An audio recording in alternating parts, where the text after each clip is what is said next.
Acha, so I hope you all are doing well. In this video, we're going to be going over the concept of mole and AR and MR and other stuff. तो सबसे पहले हम बात करते हैं मोल की। ठीक है, एक मोल क्या चीज़ है? बेसिकली आप सब में से आई थिंक हर बंदे ने डजन का तो पता ही होगा आप लोगों को कि एक डजन जो है दैट मीन्स 12। ठीक है, you can say have a dozen oranges, a dozen bananas, a dozen pencils, a dozen books. आपको पता चलेगा कि आपके पास you have 12 of those things. हम बहुत छोटे लेवल पे जो डजन या कोई और क्वांटिटी है डजंट मेक सेंस, क्योंकि जब आप पार्टिकल्स की बात करते हैं तो पार्टिकल्स बहुत छोटे छोटे होते हैं और बहुत ज़्यादा होते हैं। तो ऑब्वियसली उनकी मेजरमेंट के लिए वी नीड बिगर क्वांटिटीज़। तो हमने क्या किया, हमने डिसाइड किया वी गोना यूज़ मोल। और एक मोल में we were like okay there are this many particles. ठीक है, ये हमने डिसाइड किया कि एक मोल में हम कहेंगे हमारे पास इतने ज़्यादा पार्टिकल्स होया करेंगे। ये हमने एक वैल्यू डिसाइड की। ठीक है, और इस वैल्यू का एक स्पेशल नाम है which is known as the Avogadro's constant. अब आपको ये वैल्यू याद होने की ज़रूरत है बिकॉज आपकी सारी कैलकुलेशन इस वैल्यू पर डिपेंड करती हैं। तो बेसिकली सिंपल वर्ड्स में मोल क्या है? Mole is the same as dozen is. जिस तरह डजन 12 चीज़ों के बराबर होता है, एक मोल जो है वो स्पेसिफिकली इतनी चीज़ों के बराबर होता है। तो that's what a mole is. Moving on to the concept of relative atomic masses, relative molecular masses, relative formula masses, वो सारी चीज़ें और एम और वो सारी चीज़ें क्या होती हैं? तो सबसे पहले ऐसे सोचें। ठीक है, आपके पास एक छोटा आइटम है, आपने उसका मास निकालना है। आप क्या उसका मास निकाल सकते हैं? क्योंकि आप उसको वेइंग मशीन पे तो रखने से रहे नहीं। इतनी छोटी चीज़ को आप वेइंग मशीन पे रख के और उसका मास तो फाइंड कर नहीं सकते। तो साइंटिस्ट ने उसका भी एक तरीका निकाला। उन्होंने क्या किया, उन्होंने एक कार्बन 12 एटम लिया। ठीक है, कार्बन 12 एटम ये हमारे पास ये बना हुआ है। ठीक है, अब इसके न्यूक्लियस ये जो है ना, ये इसका न्यूक्लियस, और इसके न्यूक्लियस में हमारे पास 12 चीज़ें हैं। तो उन्होंने क्या किया, यही तो कार्बन 12 बता रहा है कि इसके जो न्यूक्लियस है उसमें 12 चीज़ें हैं। ठीक है, उन्होंने क्या किया, उन्होंने कहा उसके न्यूक्लियस को तोड़ दो और वो 12 चीज़ें अलहदा कर दो। ठीक है, उन्होंने वो 12 चीज़ें अलहदा कर दी।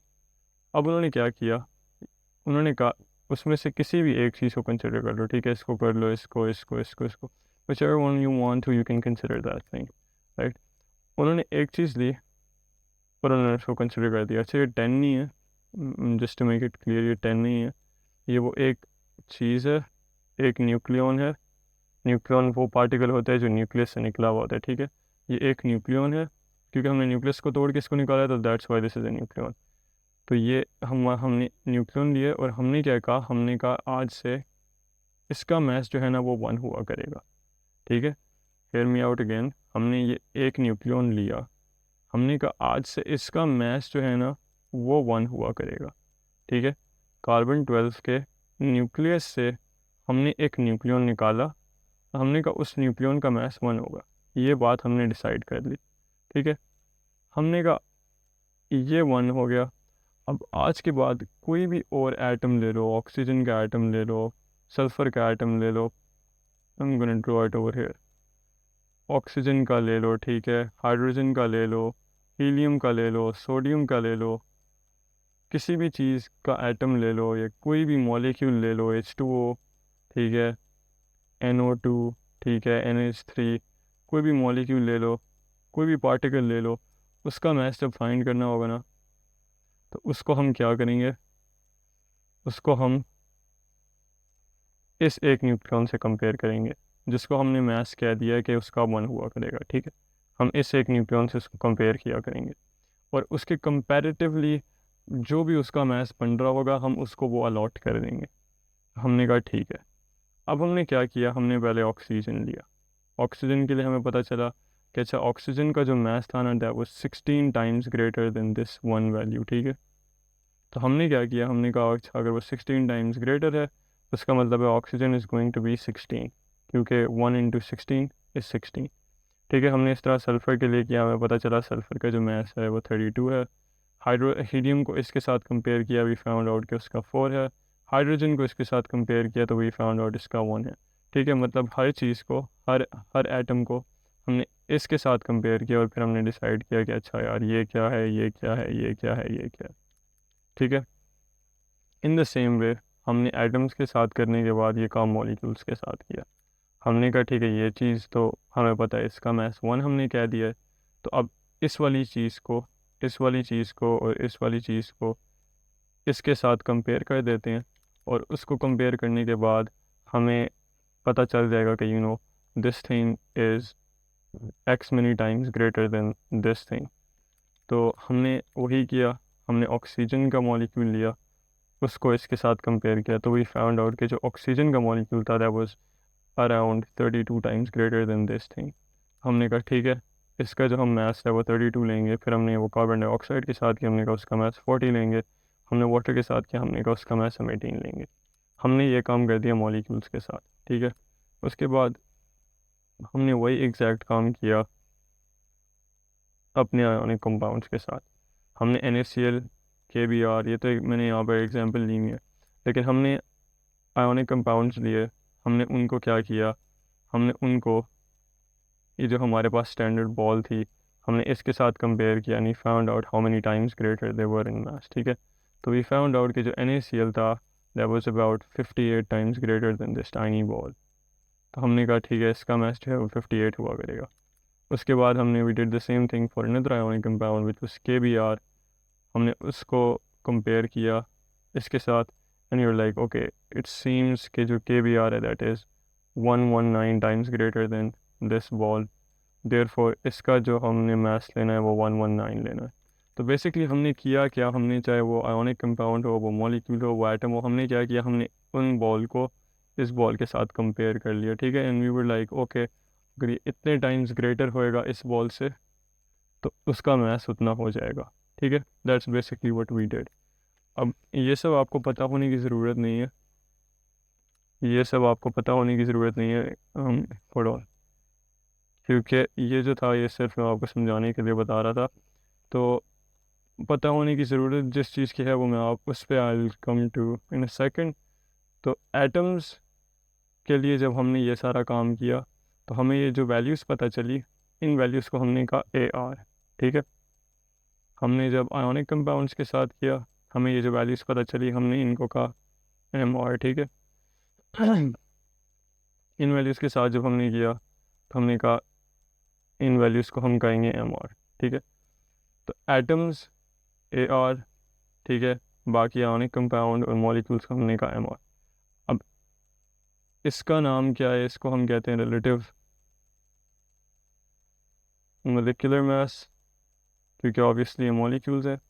रिलेटिव मोलिकुलर मास, ठीक है, रिलेटिव एटॉमिक मास,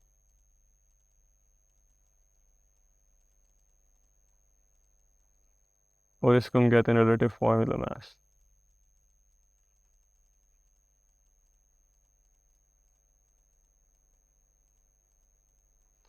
तो हम देखो, रिलेटिव, रिलेटिव किस चीज़ के, रिलेटिव इस एक बॉल के, ठीक है। रिलेटिव मतलब उसके साथ कंपेयर किया हुआ। तो रिलेटिव किस चीज़ के, रिलेटिव इस बॉल के साथ, ठीक है। उसके बाद अटोमिक टेल्स यू कि ये एटम्स के लिए, ठीक है। उसके बाद मास टेल्स यू ये वाली वैल्यू, ठीक है। तो ये मास इस एटम का मेजर्ड रिलेटिव टू दिस, ठीक है। ये इसके नाम से आपको पता चल जाएगा कि यहाँ पे क्या बात हो रही है, ठीक है। उसके बाद मॉलिक्यूलर मास में एग्जैक्ट सेम वही कहानी, रिलेटिव है किसके, इसके, कौन सी चीज़ है, मॉलिक्यूल्स है, और मॉलिक्यूल्स का मास फाइंड किया। तो बेसिकली क्या क्या रहा है, क्या ये रहा है कि ये वाला मास जो है इस मॉलिक्यूल का इस चीज़ के रिलेटिव फाइंड किया हुआ है, ठीक है। And same goes for formula mass, ठीक है, रिलेटिव फार्मूला मास, ठीक है। इसमें आयोनिक मास नहीं कहा, इसको हम कहते हैं फार्मूला मास। अच्छा, अब ये सारी स्टोरी से आपको समझ तो आ गई कि हो क्या रहा है। अब जो आपको याद होने की ज़रूरत है ना, दैट इज़ द डेफिनेशन, ठीक है। और वो डेफिनेशन क्या है, the definition is something like, ठीक है, एक सेकेंड, लेट्स जस्ट, ये अच्छा इधर हम अलग बना देते हैं, call this relative atomic mass. Relative atomic mass क्या चीज़ है, relative atomic mass is basically um the mass of one atom of an element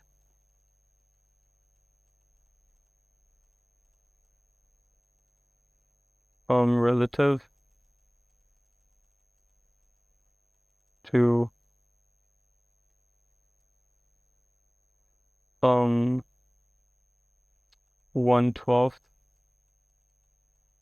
of a carbon-12 atom.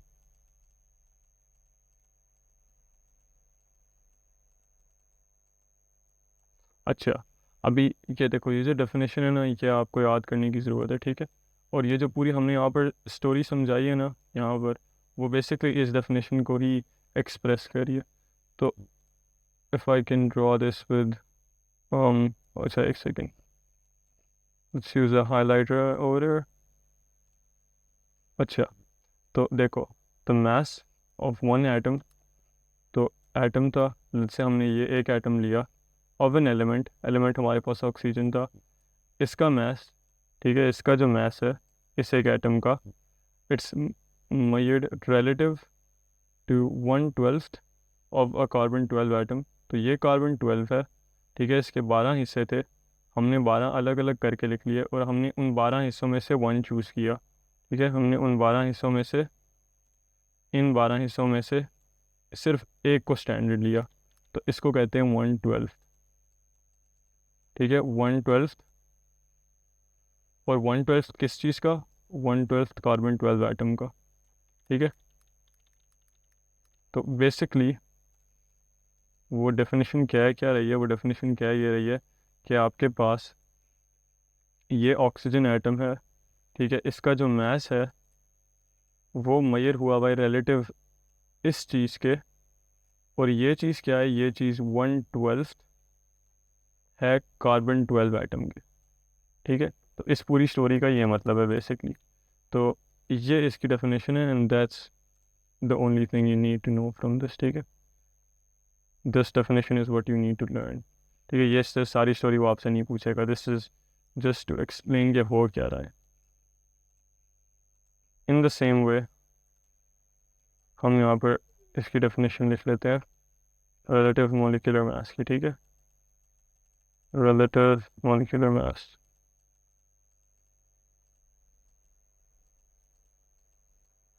अच्छा, अब रिलेटिव मॉलिक्यूलर मास क्या है? This is the same as this with a little you can say a little difference. Yeah, the mass of एक second, let me find the right colors. The mass of one molecule,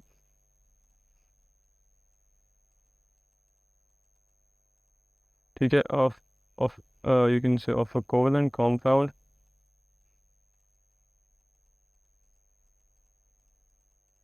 yeah, not even covalent, you can say just a compound, or you can say covalent if you want to, ठीक है, relative to 1/12 of a carbon-12 atom, बाकी story is the same. बस फ़र्क क्या हुआ, बजाय atom होने के हमने अब एक मॉलिक्यूल का मास कंसिडर किया, ठीक है। एंड रिलेटिव फार्मूला का I don't think there is a special definition for this, लेकिन अगर कोई भी सही तो you can say the molecule of sorry, the mass of, you can replace the ions in there. So that's it for this video। और ये जो है ना, ये आपका MRP कहलाता है और ये आपका AR कहलाता है, ठीक है। एंड दिस इज़ ऑल्सो, ये और ये आपका MR है, ठीक है। ये और ये जो है ना, these are literally the same things, बस फ़र्क क्या है कि ये जो है ना रिलेटिव फार्मूला मास आयंस के लिए होता है, और रिलेटिव मॉलिक्यूलर मास है वो मॉलिक्यूल्स के लिए होता है, वरना they're the same thing you can say, ठीक है। तो that's your definition, this is what you need to know, and from here this specific value is what you need to know. I hope this helped, and I'll catch you guys in the next one. Thank you for watching.